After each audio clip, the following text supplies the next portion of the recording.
तत्सवितुर्वरेण्यं भर्गो देवस्य धीमहि धियो यो नः प्रचोदयात्।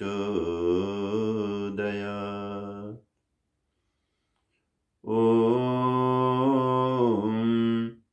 यस्य वातः प्राणापानो चक्षुरङ्गिरसो भवन् दिशो यश्चक्रे प्रज्ञानीस्तस्मै ज्येष्ठाय ब्रह्मणे नमः।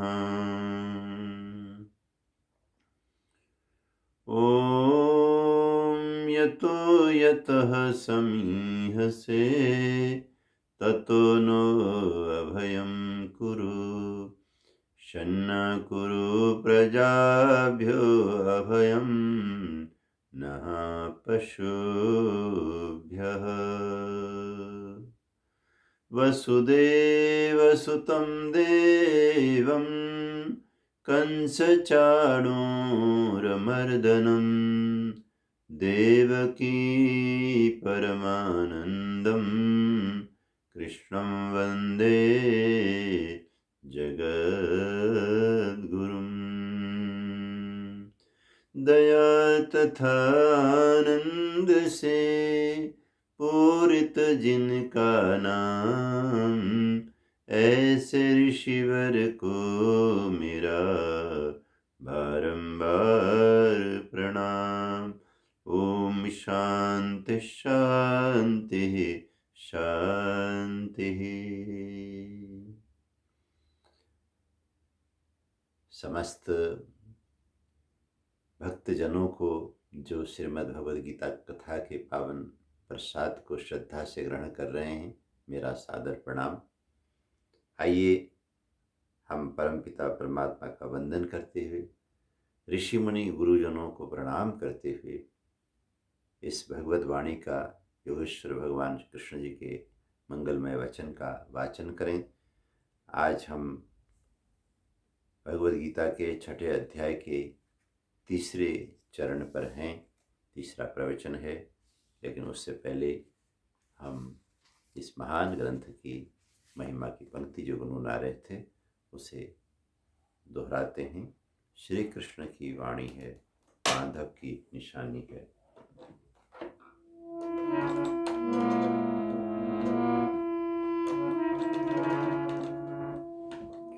श्री कृष्ण की वाणी है, माधव की निशानी है।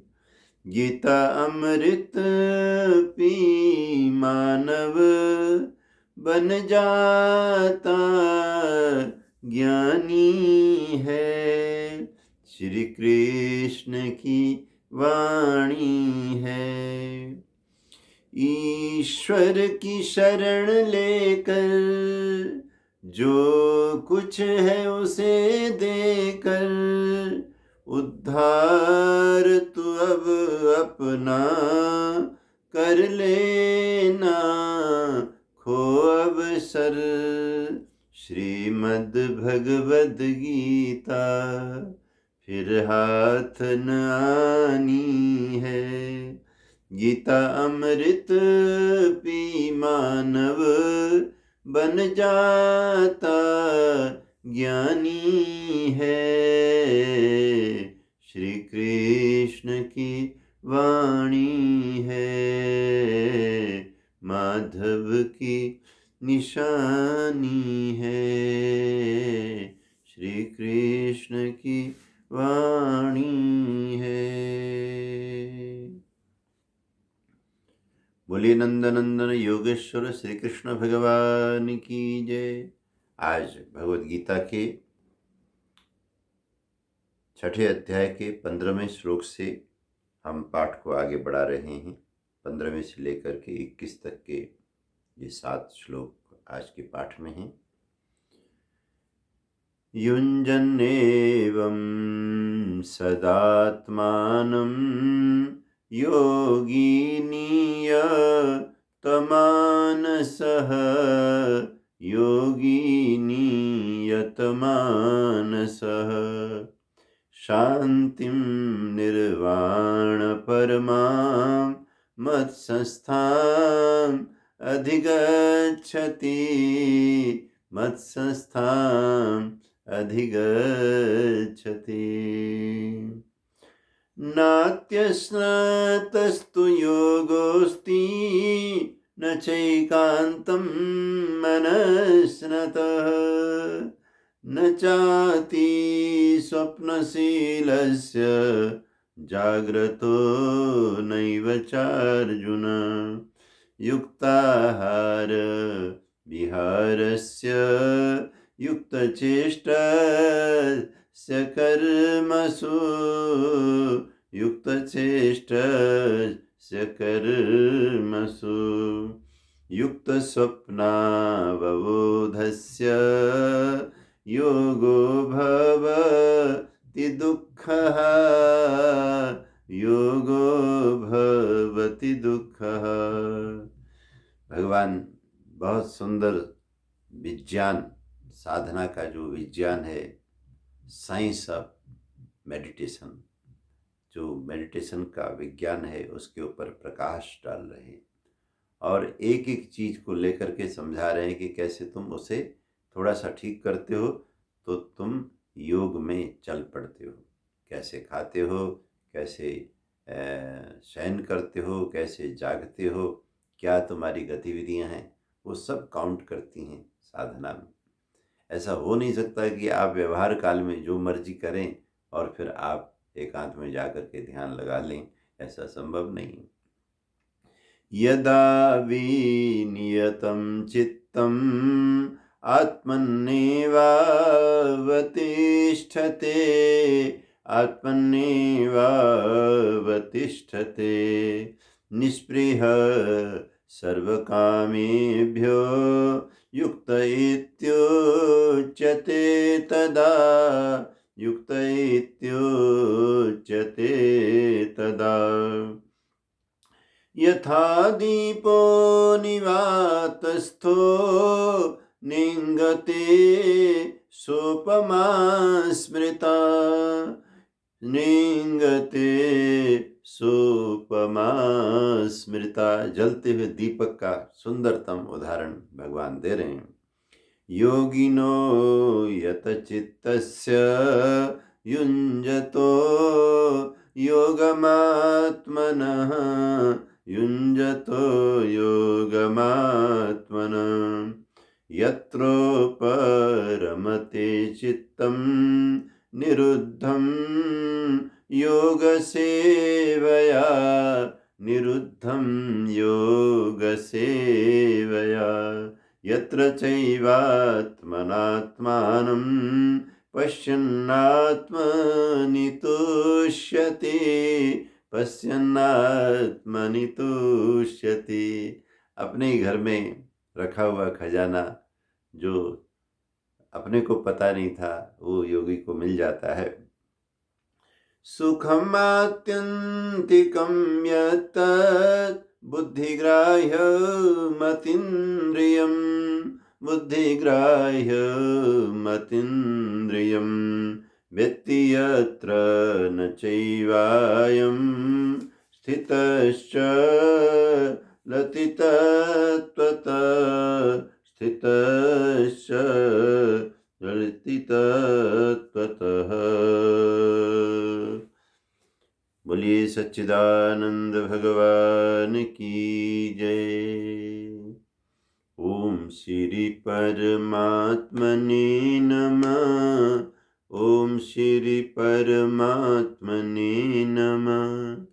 ओम श्री परमात्मने नमः। ओम श्री परमात्मने नमः।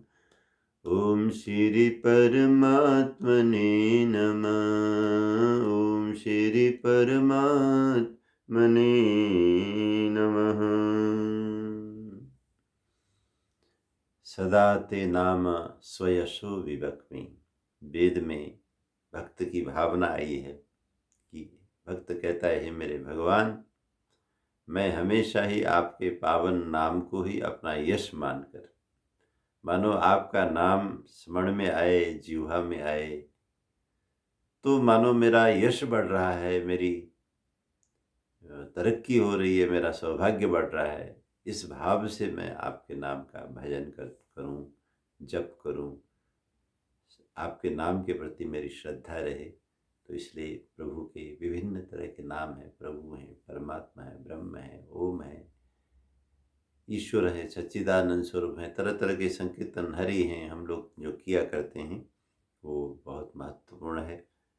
और उसके साथ हमारी जो मनोवृत्ति होती है, वो जो अपने ही अंदर व्याप्त है या बाहर जो ब्रह्मांड में व्याप्त परमपिता परमात्मा अज्ञेय हैं, अचिंत्य हैं, उनके प्रति हमारे अंदर अवेयरनेस आ जाती है। इसलिए ओम नमो परमात्मा ने नमः, ओम श्री परमात्मा ने नमः। तो आज के श्लोक में कहा, हे अर्जुन, युंजन एवं सदात्मानम योगी नियतमानस। यहाँ जो शब्द आ रहा है इस 15वें श्लोक में, नियत मानस, ये विचारणीय शब्द है, क्योंकि हमारा मन सबसे ज़्यादा तेजी से अपने टॉपिक बदलता रहता है, और उसके टॉपिक बदलने से हमारे अभिरुचि के अंदर भी अंतर आता है। अगर आपको योगी बनना है तो मन को एक ये टॉपिक बहुत सबसे बड़ा महत्वपूर्ण मान करके पकड़ना पड़ेगा। उसे नियत मानस कहा गया, यानी कि मन में चिंतन सदा चलता रहे, उठते बैठते चलते फिरते, कि मैं इन दिनों योग के पथ पर चल रहा हूँ। वैसे भी हमारे जीवन में कुछ घटनाएं जब घटित होती हैं तो हम नियत मानस हो जाते हैं। विशेष करके जो हमारे जीवन में कमजोरी लाने वाली चीज़ें हैं, वो चीज़ें तो हमारे मन को ऐसा बांध करके रखती हैं। जैसे मान लीजिए आप अपने ऑफिस में बहुत सिंसियर हैं, बड़े नियम से टाइम से पहुंचते हैं और बड़ी ईमानदारी से काम को करते हैं। ऐसा कुछ होने के बावजूद भी किसी दिन आपका जो बॉस है वो आपको अनाप शनाप सुना दे, आपके ऊपर कुछ आरोप लगा दे, तो कोई उसने बाहर से किसी वस्तु का आपके ऊपर प्रहार नहीं किया, कोई चीज़ आपसे छीनी भी नहीं उसने। आप उसी नौकरी पे हैं, आप उसी काम पे हैं, आपके काम पे भी कोई खतरा नहीं है, लेकिन उसने कुछ शब्द बोले हैं जो कि आपको चुभ गए, और वो जो बोले गए शब्द आपको चुभ गए हैं वो आपके मानस पटल पर अंकित हो गए, और आप बड़ी व्यथा के साथ ऑफिस से निकलते हैं। और घर आने के बाद आपकी बीवी आपका स्वागत करती है, आपके बच्चे आपको लिपटते हैं, मित्रों के फ़ोन वोन भी आते हैं, सब बातें अच्छी हैं, लेकिन सारी अच्छी बात एक तरफ है, वो जो ऑफिस में गलत बोला है बॉस ने आपके लिए, वो एक तरफ है। तो आपके मनोमंडल में कुछ और चलता है, आप खोए खोए से रहते हैं, आप परेशान से रहते हैं। आखिर मैंने कोई गलती नहीं की तो इस व्यक्ति ने मुझे ऐसा बोला क्यों, ऐसा क्यों क्यों क्यों। ये एक तरह से ये नियत मानस हो जाएगा। इसी के कारण से घर का सारा वातावरण फीका फीका हो जाएगा। पत्नी भी सोचेगी कि मैंने तो कोई गलत किया नहीं, गलत बोला नहीं, मैं रोज़ की तरह इनका स्वागत कर रही हूँ, अभिनंदन कर रही हूँ, लेकिन आज ये खुश क्यों नहीं हैं। बच्चे कहेंगे आज पापा को क्या हो गया है, ये खुशी से मिल नहीं रहे हैं। यार दोस्त भी सोचेंगे कि आज इसकी आवाज़ में इतना ढीलापन क्यों है, इतना ये उदास क्यों है, लेकिन इनको ये नहीं पता कि आप नियत मानस हो गए। आप एक नेगेटिव बात के साथ में बध गए, आपका मनोमंडल उसमें बध गया है, और वही आपको घसीटता रहेगा जब तक कोई ऐसी बात हो करके इसको विराम नहीं दिया जाएगा। तो हम नेगेटिव पक्ष में तो नियत मानस रोज़मर्रे के जीवन में होते हैं। इसको आप ठीक इसी चीज़ को अगर हम पॉजिटिव पक्ष में, जिससे कि हमारा कल्याण हो सकता है, जिससे कि हम योगी बन सकते हैं, जिससे कि हम साधक बन सकते हैं, उसको हम नियत मानस बना दें। और वो क्या है, मुझे जीवन में तरक्की करना है। जैसे पीछे भगवान ने कहा कि आत्मैव आत्मनो बंधु आत्मैव रिपुरात्मना। इस दुनिया में व्यक्ति स्वयं का सबसे बड़ा मित्र हो सकता है, व्यक्ति स्वयं का सबसे बड़ा दुश्मन हो सकता है। तो भगवान की इस बात को लेकर के अब मैंने अपना मित्र बन करके दिखाना है, मुझे अपना उद्धार करना है। तो इस भाव को जब आप ले लेंगे तो आप नियत मानस हो जाएंगे। तो युंजन एवं सदात्मानम योगी नियत मानस शांतिम निर्वाण परमाम। जो निर्वाण पर शांति है, निर्वाण शब्द का प्रयोग भगवद गीता में तो आया ही है, 5000 वर्ष पहले भगवान कृष्ण ने गीता में किया, अन्य जगह में भी इसकी चर्चा अवश्य होगी। लेकिन हमारे यहाँ मुक्ति के लिए, मोक्ष के लिए, साल्वेशन जिसको कहते हैं, उसके लिए इसका प्रयोग उतना नहीं हुआ जितना अधिक बौद्ध साहित्यों में हुआ है, निर्वाण। तो निर्वाण को इस अर्थ में लेना चाहिए कि जैसे एक अग्नि जल रही है चूल्हे में, और वो जलती जलती अग्नि ईंधन को न पा करके या उसके ऊपर किसी ने पानी डाल दिया है, तो बड़ी बड़ी उसकी जो ज्वालाएं थीं वो सब शांत हो गई। अब कोई अग्नि की ज्वाला जल नहीं रही, अब कोई आग भड़क नहीं रही, आग बुझ गई, केवल राख बता रही है कि यहाँ अग्नि थी। ठीक इसी तरह से हमारे अंदर इच्छाओं की ज्वालाएं जलती रहती, एक इच्छा पूरी नहीं हुई कि दूसरी ज्वाला जल गई, दूसरी पूरी नहीं हुई कि तीसरी जल गई। हम इन्हीं ज्वालाओं में जलते हुए चले जा रहे हैं। इच्छाओं की ज्वालाएं जल रही हैं और हमारे कदम चल रहे हैं उनकी परिपूर्ति के लिए। यही हमारी ज़िंदगी की कहानी है। और देखा जाए तो ये ज्वालाएं ऐसी हैं कि ये इन ज्वालाओं की वजह से हमारे काम बनते हों ऐसा नहीं। काम तो बनते हैं कर्म से और भगवान की सृष्टि के विधान से। एक तरफ वो कर्म जो हमसे होते हैं, मनसा वाचा कर्मणा, दूसरा हमारे कर्मों के परिणाम स्वरूप भगवान की तरफ से जो होता है, उसका प्रतिफल जो होता है। इस विराट व्यवस्था से हमारे काम हो रहे हैं या बिगड़ रहे हैं। लेकिन जो उसके लिए हमारे अंदर चिंताओं की ज्वालाएं, फिक्र की ज्वाला, टेंशन जो हम पाल लेते हैं, वो ज्वाला जो है वो जलती रहती है और उसकी वजह से हम कहीं न कहीं से नुकसान को प्राप्त हो रहे होते हैं। हमारे प्राणों पर, हमारे शरीर के सिस्टम के ऊपर, हमारे मनोभाव के ऊपर, हमारी बौद्धिक शक्ति के ऊपर इसका बड़ा ही विपरीत प्रभाव पड़ता हुआ चला जाता है। और उसे हम भगवद गीता से भी देख सकते हैं कि किस तरह से पहले अध्याय में अपनी अनुभूति को बताते हुए इतना बड़ा, पृथ्वी का सबसे बड़ा बलवान आदमी, बलवान राजा, बलवान योद्धा, सबसे बड़ा विद्वान, वो कहता है कि अब मेरे शरीर के अंदर कंपन पैदा हो गया है, मेरे हाथ पांव ढीले हो रहे हैं, मेरे रोंगटे खड़े हो रहे हैं, मैं भयभीत हूँ, मैं चिंतित हूँ। तो आप हिसाब लगाइए कि ये चिंता कितनी बढ़ती है। तो कहते हैं जब आप साधना करोगे तो निर्वाण को प्राप्त हो जाओगे, माने ये सब चिंताओं की ज्वालाएं आपकी साधना के कारण से बुझ जाएंगी और शांतिम निर्वाण परमाम, इन ज्वालाओं के बुझने की वजह से जो एक शांति आपको मिलेगी वो मत संस्थाम अधिगच्छति, वो शांति भगवान कृष्ण में प्रत्यक्ष है। जो मुझ में शांति विद्यमान है मेरे प्यारे अर्जुन, इसका साक्षात उदाहरण देखने के लिए तुम्हें तो बहुत सुविधा हो गई, मैं तुम्हारे सामने खड़ा हूँ। तो योगेश्वर श्री कृष्ण क्यों इतने खूबसूरत हैं, क्यों इतने आकर्षण हैं, क्यों जहाँ खड़े होते हैं सबका ध्यान उनकी तरफ ही जाता है? उसका कारण यह है कि वो योगस्थ हैं, योगस्थ कुरु।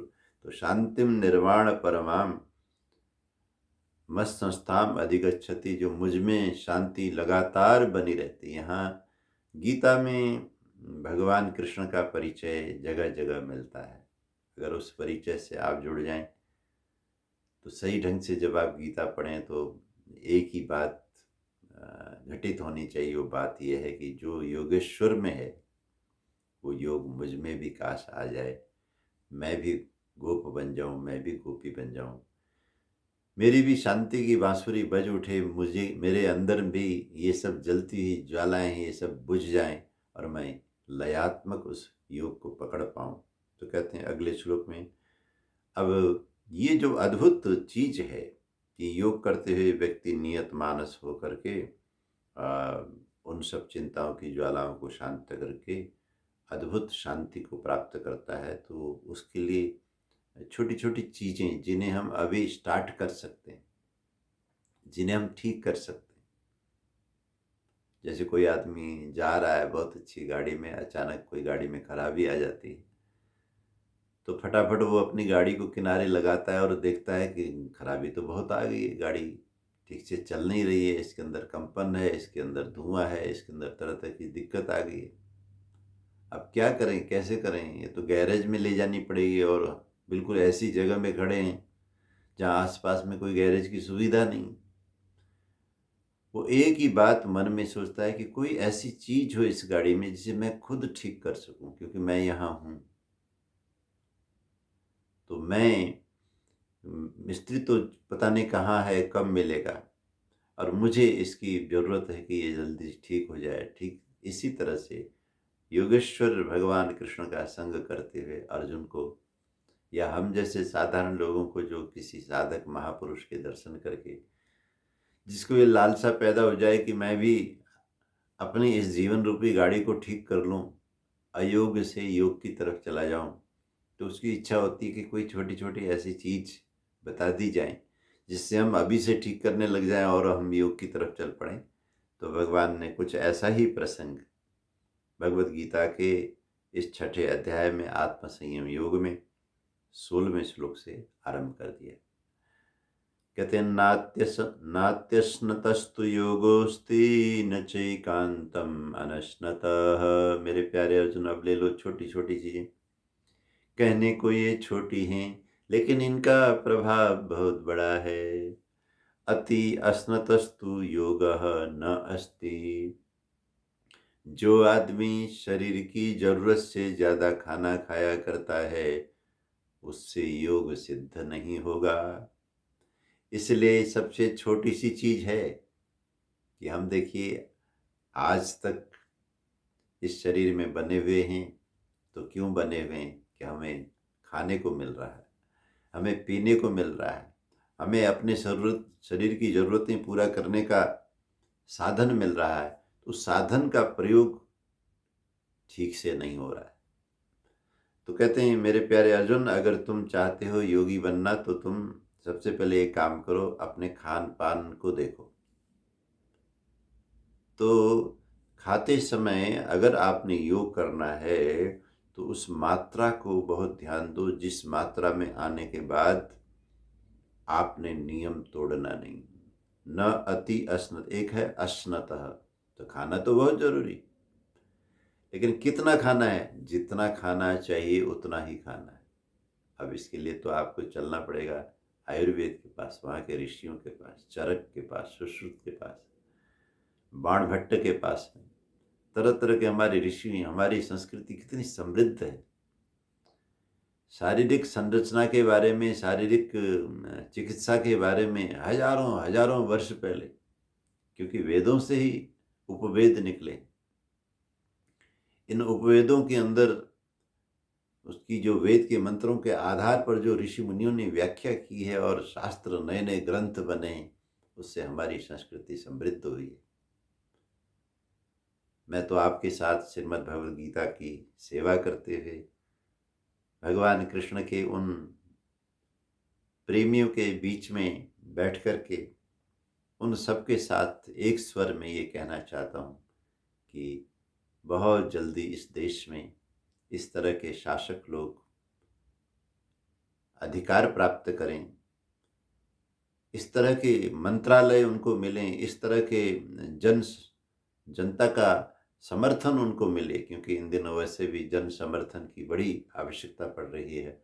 और वो जन समर्थन जिससे कि ये वाली जो गीता की संस्कृति है, कृष्ण की संस्कृति है, आयुर्वेद की संस्कृति है, योग की संस्कृति है, चारों वेद और यज्ञ की संस्कृति है, उसकी हम किसी तरह से रक्षा कर सकें। बड़ा संकट काल चल रहा है, तो जन समर्थन चाहिए उन सब महापुरुषों के लिए, जो महापुरुष जानते हैं कि हमारी जो धरोहर है, हमारे पास में जो आयुर्वेद का एक बहुत बड़ा विज्ञान है, दिव्य ग्रंथों में, दिव्य श्लोकों में, दिव्य सूत्रों में, उसे हम अपनी शिक्षा पद्धति में ला सकें, स्कूल में ला सकें, कॉलेजों में ला सकें, उसे हम यूनिवर्सिटीज़ में ला सकें, उसके ऊपर पीएचडी हो सकें, तो उसमें आप जाइए तो ये बताया गया है कि भाई ना अति अस्नतस्तु योगोस्ति। एक जगह तो एक ऋषि ने कहा कि भाई आप अपने पेट में जो उसकी कैपेसिटी है भोजन होल्ड करने की, उस पेट के 4 भाग करो। कहते हैं उसमें से जो आधा भाग है, यानी कि 50% जो एरिया है उस पेट का, उसे तो आप आहार से पूर्ण कीजिए। दो भाग, यानी कि 2/4 जो भाग है उसी, यानी कि आधा पेट ही खाना खाइए। अरे बाप रे! और उसके बाद जो आधा रह गया उसमें से उसका जो एक अद्धा है वो आप लिक्विड के लिए, पानी के लिए रखिए, उतना पानी ग्रहण कीजिए, लिक्विड लीजिए। और जो चौथा भाग है कि वायु संचरणार्थम च चतुर्थम अवशेषयत। ऐसा मैंने कभी पढ़ा था, याद मुझे पूरा श्लोक इस समय नहीं आ रहा, लेकिन भाव पूरा यही है कि 4 भाग हम करें अपने पेट के होल्ड करने के सामर्थ्य का, जितना एरिया है हमारे भोजनालय का, भोजन जो धारण करने की पाचन शक्ति की उसकी व्यवस्था है, नलिका है, तो उसके जैसे मान लीजिए अगर आप खूब भरपेट खा सकते हैं तो खा सकते हैं 6 रोटी खा सकते हैं, 8 रोटी खा सकते हैं, चलिए 8 को लेके चलते हैं। तो शास्त्र कहता है कि नहीं, आपने 8 नहीं खाना, आप 4 खाइए और 1 रोटी का स्थान पानी के लिए छोड़ दीजिए और 1 रोटी का स्थान जल के लिए छोड़ दीजिए। तो लोग कहेंगे अच्छा जी कितनी बड़ी बात करो, ये तो आप जिन गुरुकुलों में पढ़ते हो या गुरुकुल में बच्चे पढ़ते हैं वो खाते होंगे, हम बूढ़ों की बात करो, हम जो मुश्किल से रोटी खाते, चलिए 4 रोटी ले लेते हैं। तो 4 रोटी में से अगर आपके पेट की कैपेसिटी 4 रोटी की है तो आप एक काम कीजिए कि सिर्फ 2 रोटी खाइए, 1 रोटी का स्थान लिक्विड के लिए छोड़ दीजिए, जिसमें दूध पिएंगे, पानी पिएंगे, जूस पिएंगे, जो भी पिएंगे, और 1 रोटी का स्थान वायु के लिए रखिए। तो इस तरह से हमारे ऋषि मुनियों ने बहुत ही सुंदर पैमाने भी दिए। हालांकि योगेश्वर श्री कृष्ण बड़े नटखट हैं, उस झंझट में पड़ना नहीं चाहते। इतना तो तुम काम करो जो अब इतने सारे काम मैं कर रहा हूँ, कि तुम्हें अपनी ज़रूरत के हिसाब से कितना खाना है, मैं तो एक मात्रा बता रहा हूँ। जो ज़्यादा खाएगा, ज़रूरत से ज़्यादा खाएगा, उसको योग की सिद्धि नहीं होगी। और नचई कांतम अनशनता। अच्छा, दूसरा आदमी ये सोचे इस खाने पीने के चक्कर में कभी मेरा पेट खराब रहता है, कभी मुझे बदहजमी हो जाती है, कभी मुझे गैस हो जाती है, कभी मुझे कुछ होता है, मैं अब खाना ही छोड़ देता हूँ, इसलिए योगी बनता हूँ, खाना छोड़ देता हूँ और मैं योगी बनता हूँ। योगेश्वर श्री कृष्ण कहते हैं अरे भले मानस, ये काम नहीं हो सकता है। बिना खाए तो फिर शरीर में ऊर्जा कहाँ से पैदा होगी, और ऊर्जा नहीं होगी तो तू चलेगा कैसे। योग भी एक यात्रा है। लोग ये सोचते हैं कि खेत में जो काम कर रहे हैं उन्हीं को खाने की ज़रूरत है, जो मेहनत मजदूरी कर रहे हैं, वो ऑफिस में भाग रहे हैं, जो दुकान चला रहे हैं, जो अन्य काम कर रहे हैं, उन सबको ज़रूरत है। जो ये बैठे रहते हैं गुफाओं में, आश्रमों में, ध्यान में, इन्हें खाने की क्या ज़रूरत है। अरे भले मानसो, ये ऐसा नहीं है। ये खाना तो जो जीवन चक्र है उसके परिभ्रमण के लिए, जैसे कोई भी चीज़ अगर एक्टिव है तो उस एक्टिव होने के पीछे ऊर्जा काम कर रही है। आपका पंखा चल रहा है तो बिजली आ रही है, एसी चल रहा है तो बिजली आ रही है, आपका हीटर चल रहा है तो बिजली आ रही है। तो कुछ भी हो रहा है तो उसके पीछे ऊर्जा है। ठीक इसी तरह से कोई व्यक्ति आसन लगाए हुए बैठे हैं, सीधा बैठे हैं, प्राणायाम कर रहा है, ध्यान लगा रहा है और मानसिक क्षेत्र में बहुत बड़ा काम कर रहा है अपने भीतर, अपने भीतर की दुनिया के अंदर वो सुधार पैदा कर रहा है, तो उसके लिए चाहिए ऊर्जा, उसके लिए चाहिए स्वस्थ शरीर, उसके लिए चाहिए हर तरह का अंदर से सामर्थ्य। और ये सामर्थ्य कौन बनाता है? ये अन्न देवता बनाते हैं। अन्न, अन्नम वै प्राणः, क्योंकि अन्न देवता से यानी भोजन, बढ़िया भोजन, उससे प्राण बनता है और प्राण ही बल है, प्राण ही जीवन है, प्राण ही बल है। तो प्राण को सबल बनाने के लिए योगी को बहुत उत्तम आहार की आवश्यकता होती है। इसलिए भगवान ने बोल दिया, अनश्नत योगम न अस्ति, जो आदमी खाना छोड़ देता है उसके लिए भी योग नहीं। न भगवान ने कहा जो ज़्यादा खाता है वो भी योग नहीं कर सकता, जो नहीं खाता है वो भी योग नहीं कर सकता। अब आप दोनों तरफ से बंध गए। अब आपको खाना है, बहुत ज़रूरी है खाना, लेकिन खाना उतना ही खाना है जितना खाना चाहिए। तो न चाहती स्वप्न से लसत, ठीक इसी तरह से निद्रा को लिया। देख कितनी छोटी छोटी चीज़ लिए हैं। जैसे गाड़ी वाला, जिसकी गाड़ी खराब हो गई तो वो खड़े होकर सोचता है कि मेरे हाथ में कोई चीज़ हो, कोई नट बोल्ट कसना हो, कोई चीज़ इंजन की कोई चीज़ इधर करना हो, कोई तार तार का कनेक्शन हट गया हो लगाना हो, तो मैं ठीक करूं और मेरी गाड़ी दोबारा से चल पड़े। तो ये ऐसी चीज़ें हैं जिन्हें हमने खुद ही ठीक करना है, किसी गुरु ने ठीक नहीं करना है। गुरु तो साक्षात योगेश्वर श्री कृष्ण है और गीता गुरु वाणी है। तो कहते हैं, न चाति स्वप्नशीलस्य जाग्रतो नैव चार्जुन। जो आदमी बहुत निद्रालु है, बहुत ज़्यादा सोता है, सोए जा रहा है, सोए जा रहा है, नींद लेने में उसको बहुत मज़ा आता है, उसके बस का भी योग करना नहीं है, क्योंकि वो तमो प्रधान है। आवश्यक रूप से हमें विश्राम करने के लिए तमोगुण का भी एक महत्व है। 24 घंटे में जीवन चक्र में एक चक्र ऐसा आना चाहिए कि जिसमें हम निढाल होकर सोएं। लेकिन अगर हमको योग करना है, अगर हमको साधना करनी है, वो नींद खुल जानी चाहिए, उस नींद पर नियंत्रण होना चाहिए। अति स्वप्नशील से, बहुत ज़्यादा सोने की आदत वाले के लिए ये योग है अर्जुन, संभव नहीं है। तो अर्जुन कहते हैं, फिर महाराज इसको सोना ही छोड़ दें क्या? तो कहते हैं ये भी संभव नहीं। जागृत हो नहीं बचा अर्जुन, जो सोता ही नहीं है उसके लिए भी योग नहीं है, क्योंकि उससे क्या होगा? शरीर बिगड़ जाएगा। अति जागरण करने से शरीर बिगड़ जाएगा। 24 घंटे में एक बार 5-6 घंटे की नींद का जो एक टाइम है, वो टाइम नींद में ही लगे, उस टाइम में आप जगे नहीं।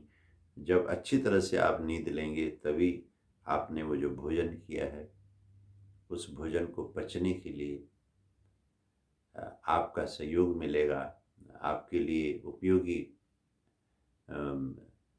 अवसर मिलेंगे।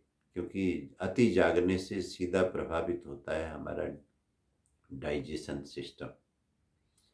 तो ठीक अच्छी नींद जिनको आती है उनकी पाचन शक्ति अच्छी रहती है। ये वैद्यों ने, डॉक्टरों ने हजारों लाखों लोगों के ऊपर रिसर्च किया है और आयुर्वेद में तो ये विज्ञान है ही है।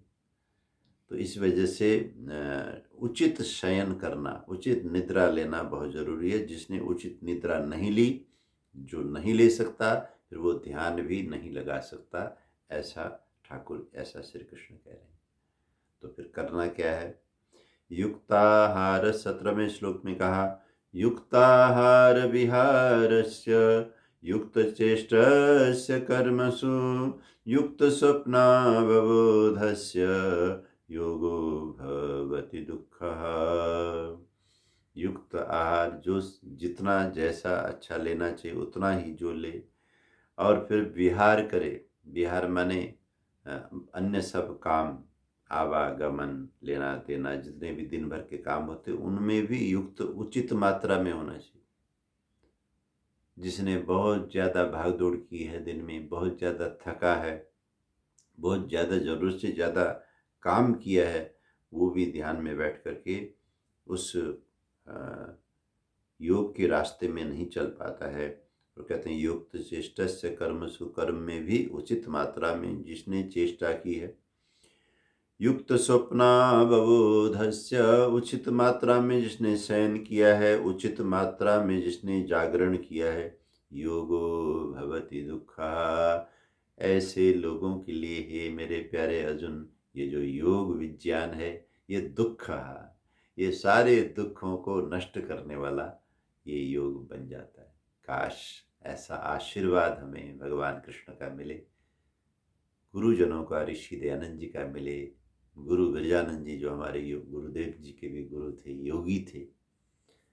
जब मैं हरिद्वार में रहता हूँ आश्रम में, तो इन सब महापुरुषों को प्रणाम करता हूँ, मानसिक वंदना करता हूँ कि उनके जीवन को ध्यान में बैठ कर के देखता हूँ कि कैसे गंगा जी के तट पर ये जिए होंगे, कैसे बैठे होंगे, कैसे उठे होंगे, क्या इन्होंने खाया होगा। गुरु विरजानंद जी ने गंगा जी के जल में खड़े होकर के गायत्री की जो साधना की, हमारे आर्य भाई बहनों को, हमारे आर्य समाज के प्रेमियों को, अपने गुरुओं के, अपने तपस्वियों के जीवनियों को पढ़ना चाहिए, बार बार पढ़ना चाहिए, और बल्कि प्रतिदिन अपने जीवन के कल्याण के लिए उनके जीवन का दर्शन करना चाहिए। क्योंकि जो महापुरुष होते हैं, देव पुरुष होते हैं, वो आदर्श होते हैं। आदर्श को कभी अपने सामने से इधर उधर नहीं होने देना चाहिए। आदर्श सामने रहेगा तो सच्चाई हमें दिखाई देगी, आदर्श हट जाएगा तो सच्चाई हमको दिखेगा नहीं। तो कहते हैं इस तरह से व्यक्ति जब योग करता है, तो 18वें श्लोक में कहा, यदा विनियतं चित्तम् आत्मन्नेवावतिष्ठते निष्पृह सर्वकामेभ्यो युक्त इत्युच्यते तदा। इस तरह से जब अपने ऊपर व्यक्ति काम करेगा, अपनी चीज़ों को ठीक करेगा, अपने यंत्र को ठीक करेगा, अपनी सारी गतिविधियों को योगमय बनाएगा, तो विनियतम चित्तम, ये जो चित्त की चंचलता है ये कम हो जाएगी और चित्त विनम्र हो जाएगा, नियंत्रण में आ जाएगा। तो अपने हित के लिए, अपने कार्य के लिए हमेशा वो तैयार रहेगा। तो फिर क्या होगा, निष्पृह सर्वकामेभ्यो, सभी प्रकार की कामनाओं से उसको जो स्पृहा हुआ करती थी वो स्पृहा कम हो जाएगी। अब बहुत बढ़िया लजीज खाना खाने की जो इच्छा रहती थी उसमें कमी आ जाएगी। तरह तरह की दुनिया के नज़ारे देखने के लिए पिक्चरें, सीरियल, तरह तरह के संवाद जिनके लिए मन लालायित रहता था, उधर से मन अपने आप हट जाएगा। तरह तरह के भड़कीले कपड़े पहनने के लिए जो रुचि होती थी, उधर से मन हटेगा। बहुत सिंपल वस्त्र में बड़ा आनंद आने लगेगा। ये आपकी रुचि के ऊपर है ना। कहते निष्पृह सर्वकामेभ्यो, सभी प्रकार की जो अभिलाषाएं हैं उनसे जो स्प्रिया है वो कम हो जाएगी।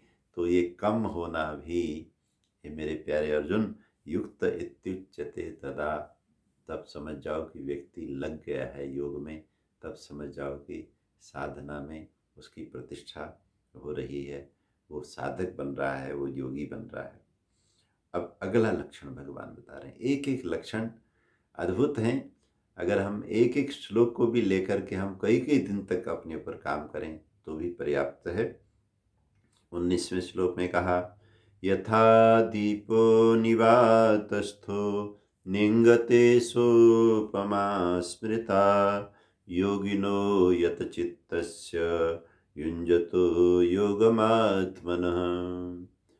अपनी आत्मा को इस भवबंधन से, इस जन्म मरण के चक्र से, इस सारे भवसागर के उत्ताल तरंगों से बचाने के लिए जो आदमी लग गया है, अपना हित करने लग गया है, योग करने लग गया है, प्रभु के चरणों में ध्यान लगाने लग गया है, तो कहते हैं उसकी स्थिति कैसी होनी चाहिए। यथा निवातस्थ दीपः, दीपक तो हम जानते ही हैं, ज्योत। हमारी संस्कृति ने हमेशा ही प्रकाश को महत्व दिया है, क्योंकि हमारी संस्कृति वेद मूलक संस्कृति, और हमारी संस्कृति में प्रकाश की आराधना। देखिए, हमारे परमपिता परमात्मा के असंख्य जो नाम हैं उनके नाम की चर्चा करते हुए वेद माता ने सबसे पहले अग्नि को ही लिया। ओम अग्निमीड़े पुरोहितम। ऐसे सबका नेतृत्व करने वाले, सबको आगे ले चलने वाले, सबको जीवन दान करने वाले ज्योतिर्मय भगवान की हम स्तुति करते हैं। अग्निमय जो है, जिनका नाम ही अग्नि है, जिनकी वजह से ये अग्नि, वो जो परमात्मा अग्नि है, उनके संकल्प से ये भौतिकाग्नि हमारे जीवन चक्र को चलाती है। तो परमात्मा ज्योति स्वरूप है, प्रकाश स्वरूप है, और उन्हीं का ही एक अंश लेकर के हम एक छोटा सा दिया जलाते हैं। और दिया देखो बहुत छोटा सा क्यों ना हो, उसमें जो प्रकाश है ना, वो उसी का ही है। इस भौतिक विराट अग्नि का अंश ये प्रकाश है, और ये भौतिक अग्नि उस परमात्मा अग्नि से संकल्प से प्रज्वलित हो रही है। तो इसलिए हमारे यहाँ था कि तुम चाहे झोपड़ी में हो, चाहे महल में हो, तुम बहुत व्यस्त हो, चाहे तुम्हारे पास समय हो, लेकिन कुछ अपने नियम बनाओ। उस नियम में से ये था कि दिन में हो सके तो दोनों बार, नहीं तो एक बार ज्योत जरूर जलाओ। ज्योत जला करके इस जीवन को ज्योतिर्मय बनाना है। जीवन में असतो मां सद्गमय। उपनिषद के ऋषि को देखिए, वो कह रहे हैं कि तमसो मां ज्योतिर्गमय। जीवन असत्य से आवृत है। हे मेरे परमपिता परमात्मा, ऐसी कृपा करो कि इस झूठ से, इस असत्य से, अज्ञान से मुझे निकालकर सत्य की तरफ ले चलो। जीवन अंधकार से ढका हुआ है, तरह तरह का अंधेरा जीवन को कमजोर किए हुए चला जा रहा है। इस अंधकार से मुझे तमसो मां ज्योतिर्मय, प्रकाश की तरफ ले चलिए। तो इस वजह से जीवन को हमें अज्ञान से ज्ञान की तरफ और अंधकार से प्रकाश की तरफ ले जाना है। इस बहुत बड़े काम की याद बनी रहे, उसके लिए हमारे पूर्वज हमेशा दोनों समय घर में ज्योत जलाया करते थे।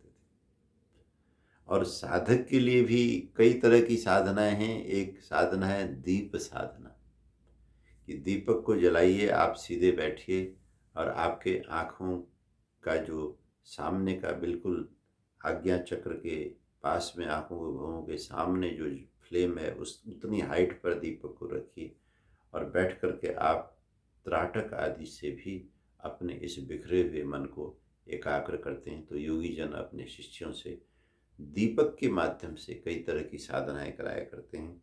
तो कहते हैं, हे अर्जुन, तुम दीपक को देखो। इसलिए दीपक जरूर जलाया जाए। दीपक से जो ज्योति प्रस्फुटित होती है, उस ज्योति से भौतिक विराट ज्योति में प्रवेश किया जाए, और भौतिक विराट ज्योति से फिर हम उस परमात्माग्नि में अपने चित्त को ले जाएं। तो ये एक छोटा सा दरवाज़ा, जैसे आपके घर का एक छोटा सा दरवाज़ा जब खुल जाता है, आप बाहर से आए हो तो पूरा घर आपको मिल जाता है। आपकी कोठी बहुत बड़ी है, लेकिन गेट उस कोठी से बहुत छोटा है। लेकिन अगर वो बंद हो तो आप अपनी कोठी में अंदर नहीं जा सकते। उसको आप खोल दीजिए, छोटा सा गेट खुला और बहुत बड़ी कोठी आपको मिल गई। तो ठीक इसी तरह से छोटी छोटी चीज़ें बड़ी बड़ी घटनाओं को प्रकट कर देती हैं। एक छोटा सा दीपक साधना में लाया जाए, उसको समझ लिया जाए, उसके ऊपर मेडिटेशन किया जाए, तो बहुत बड़ी प्रकाश की दुनिया में ये ज्योत हमको लेकर के जा सकता है।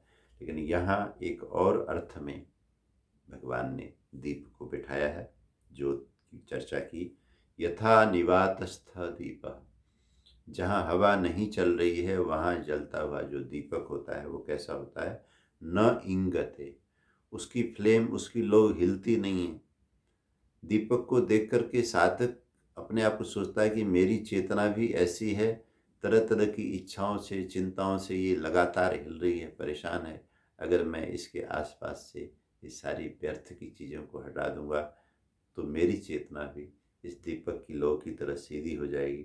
तो कहते हैं, जैसे हवा न होने से, बाधा न होने से जो दीपक की लौ है, न इंगते, हिलती डुलती नहीं है, शांत अपनी जगह में जलती रहती है, सा उपमा स्मृता, यही सबसे अच्छा उदाहरण है हमारे अंतर मन के लिए, खास करके योगिनो यतचित्तस्य युञ्जतो योगमात्मनः।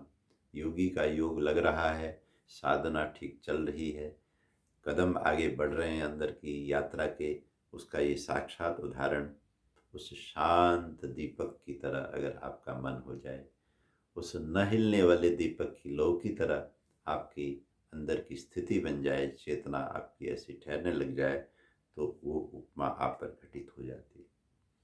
यत्रोपरमते चित्तं निरुद्धं योगसेवया, यत्र चैवात्मनात्मानं पश्यन्नात्मनि तुष्यति।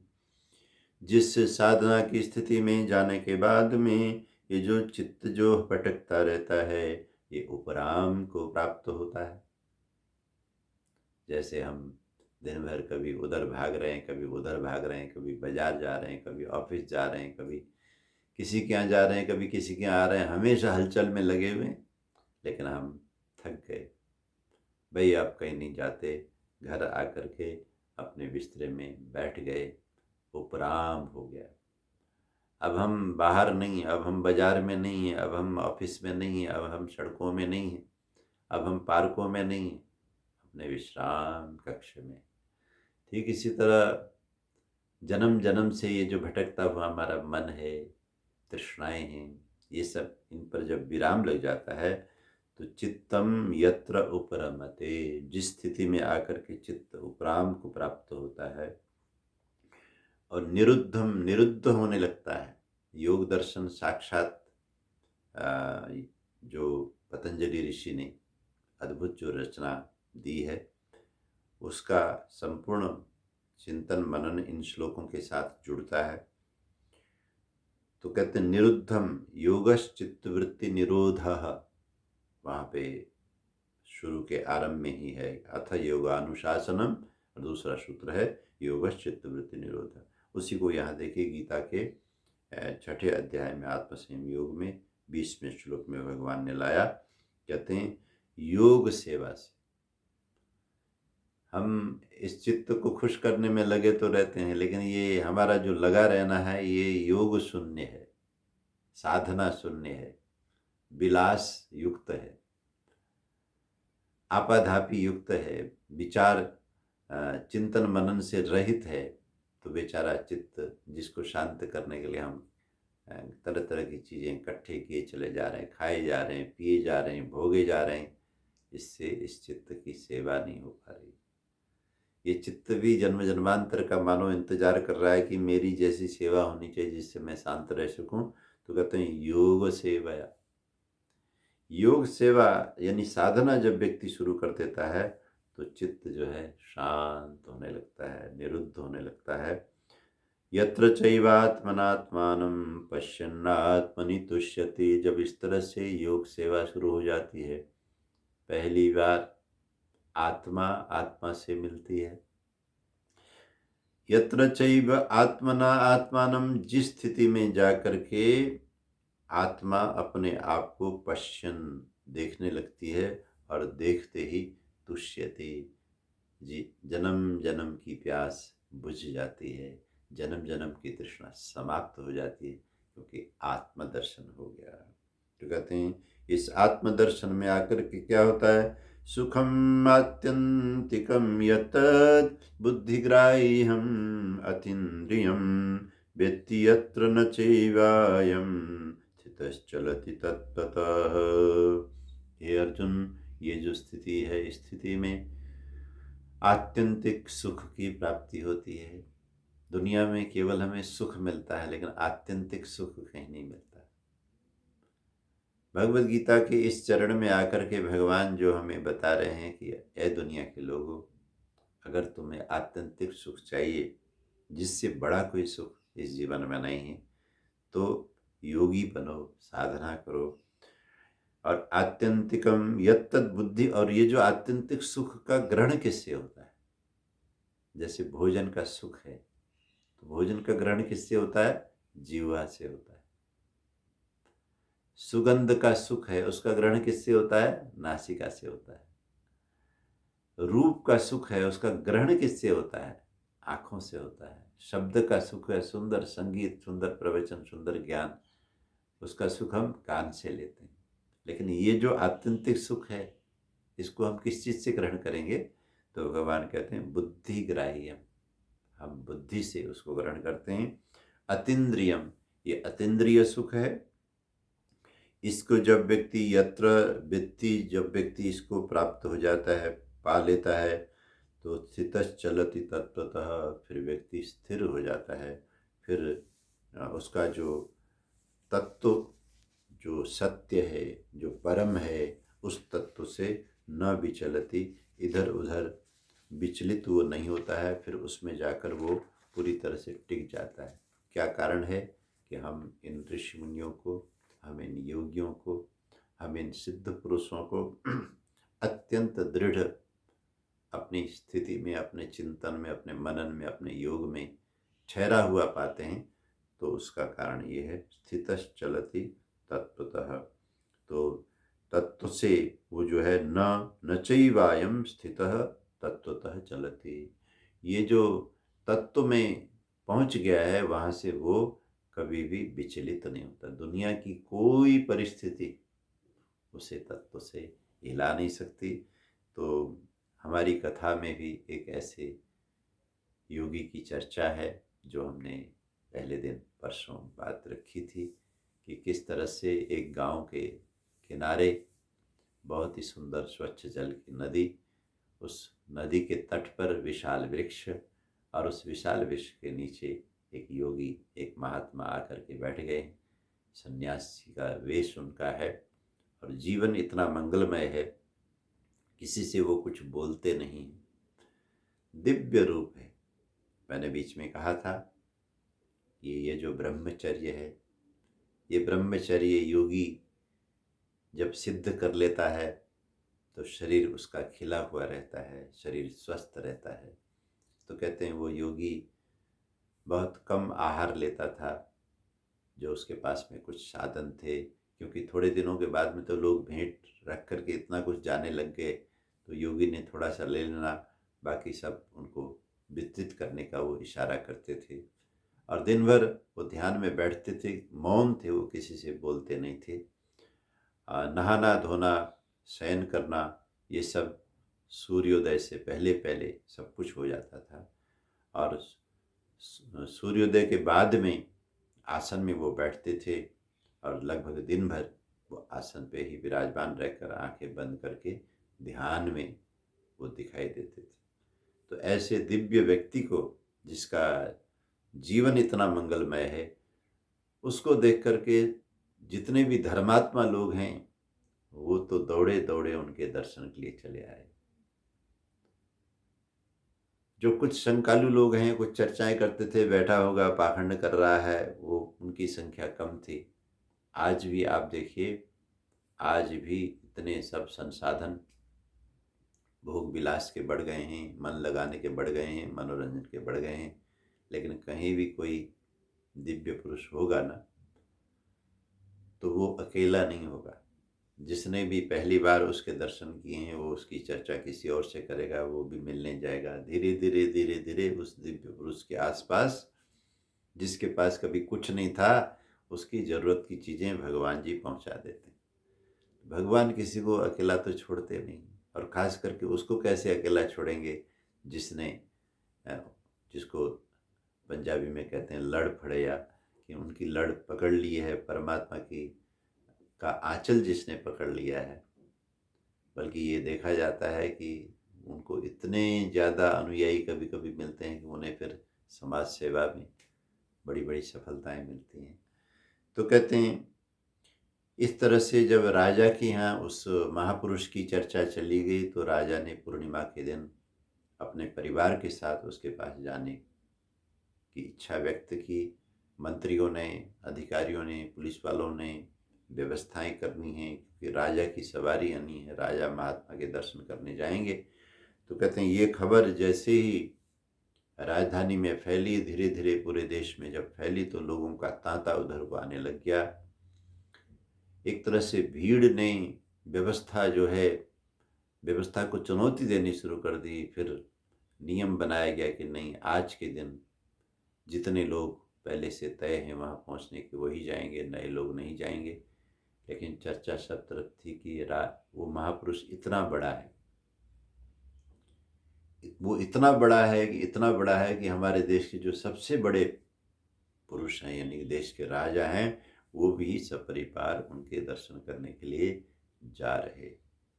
वैसे ये भी जनता की जो पहचान है उसके ऊपर कभी कभी हंसी आती है। जनता स्वयं अपने विवेक से किसी को उतना नहीं पहचान पाती, भीड़ के माध्यम से ज़्यादा पहचानती। ज़्यादा भीड़ जिसके द्वार पर है वो व्यक्ति जरूर बड़ा है। अगर वो बड़ा ना होता तो इतनी जनता क्यों जाती, जबकि इसमें सच्चाई नहीं है। हम इस कहानी में भी देखेंगे, इस कहानी में भी हम समझेंगे कि बहुत बार जनता मिसगाइडेड होती है, अंग्रेजी में जिसको बोलते हैं। उनका जो दिशा निर्देश है, जो उनको भावुक बना करके एक भीड़ के माध्यम से किसी तरफ जनता चली जरूर जाती है, लेकिन उनके भीड़ के जाने से, उनके आकर्षण से वो जो व्यक्ति है वो सही हो, ये बिल्कुल भी जरूरी नहीं। इसी को हमारे यहाँ कहा, असतो माँ सद्गमय, तमसो माँ ज्योतिर्गमय। बहुत बार ऐसा है, हे मेरे प्रभु, आपकी सृष्टि में जो असत्य है वो सत्य जैसा भाषित होता है, जो तमस है, जो अंधकार है, उसी को हम ये मान करके बैठते हैं कि यही तो मंजिल है, यही तो प्रकाश है। मिलिए शराबियों से, मिलिए कबाबियों से, मिलिए जुआरियों से, मिलिए भ्रष्टाचारियों से, मिलिए तरह तरह के असत कर्म करने वाले लोगों से।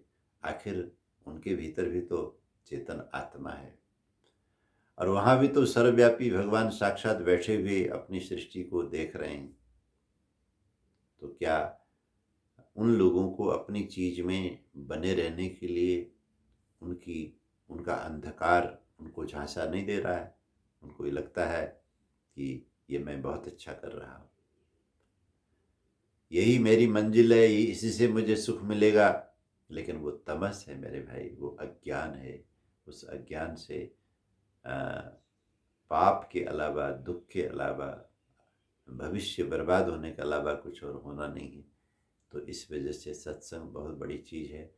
तो उपनिषद की प्रार्थना और आज की दीपक की चर्चा की ज्योत, हमारे यहाँ कहा गया ज्ञान की ज्योत, जो जिन जिन चीज़ों से हमारे जीवन में उजाला आता है उसे भी दीपक की उपमा दी गई कि अगर ज्योत, ज्ञान की ज्योत जल जाए, बाहर की ज्योत जलाते जलाते जलाते जलाते हम साधना करें, स्वाध्याय करें, और एक दिन जो है मन में जग जाए ज्योत तुम्हारी, प्रभु जी ऐसी करो कृपा। मन में जग जाए ज्योत तुम्हारी, प्रभु जी ऐसी करो कृपा। सूरत शब्द का मेल मिला दो, सूरत शब्द का मेल मिला दो, मेरा हृदय मंदिर जगा दो, चढ़ी रहे नाम खुमार, प्रभु जी ऐसी करो कृपा। मन में जग जाए ज्योत तुम्हारी, प्रभु जी ऐसी करो कृपा। तो बाहर के दीपक को साक्षी बनाकर उसका सहयोग लेकर के अंतर ज्योत, आत्म ज्योत को प्राप्त करने की विधा ही साधना है। ये प्रसंग बड़ा प्यारा है, चल रहा है, लेकिन आज का समय फिर हो गया। आइए हम पंक्ति को दोहरा के चर्चा को विराम दें और ये कहानी भी हम सुनेंगे कि वास्तव में ये भीड़, ये राजा का वहाँ जाना, क्या ये वास्तव में महात्मा उसी रूप में है जिस रूप में लोग उनको मान रहे हैं? तो आइए श्री कृष्ण गोविंद माधव की, पढ़ लो गीता केशव की, पढ़ लो गीता केशव की।